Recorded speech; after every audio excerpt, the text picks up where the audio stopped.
అనవసరపు చర్చని తెర మీదకి తీసుకొస్తుంటారు వైఎస్ఆర్ కాంగ్రెస్ పార్టీ వాళ్ళు. ఏంటయ్యా అదంటే ఇది ఆయన ఎవరో మాజీ లోక్సభ సెక్రటరీ చెప్పారు, ప్రతిపక్షం అంటే 10% ఉండాలని రూల్ ఎక్కడా లేదు రాజ్యాంగంలో అని. ఎస్, రాజ్యాంగంలో రూల్ లేదు, కాకపోతే ఒక సంప్రదాయం నడుస్తూ వస్తుంది కాబట్టి అదే సంప్రదాయాన్ని అందరూ పాటిస్తున్నారు. నెంబర్ 1. నెంబర్ 2 వచ్చేటప్పటికి ఇంకో పాయింట్ ఏది, 3 సీట్లు వచ్చినటువంటి భారతీయ జనతా పార్టీకి ప్రతిపక్ష హోదా ఢిల్లీలో ఇచ్చాడు కేజ్రీవాల్, కాబట్టి అది చూడాలి అన్నటువంటి. అలా ఇచ్చిన కేజ్రీవాల్ ఓడిపోయాడు. 3 వచ్చిన పార్టీకి ఇస్తే రెండోసారి 8 వచ్చినాయి, అప్పుడు ఇచ్చాడు. వాస్తవంగా అప్పుడు కూడా ఇవ్వక్కర్లేదు, ఇచ్చాడు.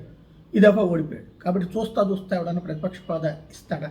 అవకాశం లేదని తెలిసాక హైకోర్టు ఎందుకు ఏం చేయలేకపోతుంది, సుప్రీంకోర్టు ఎందుకు ఏం చేయలేకపోతుంది? ఈ పేపర్లో క్లిప్పింగ్లోనూ లేకపోతే వాళ్ళు చెప్పింది వీళ్ళు చెప్పిన మాట వేసేసి ఎవడన్నా హోదా ఇస్తాడా?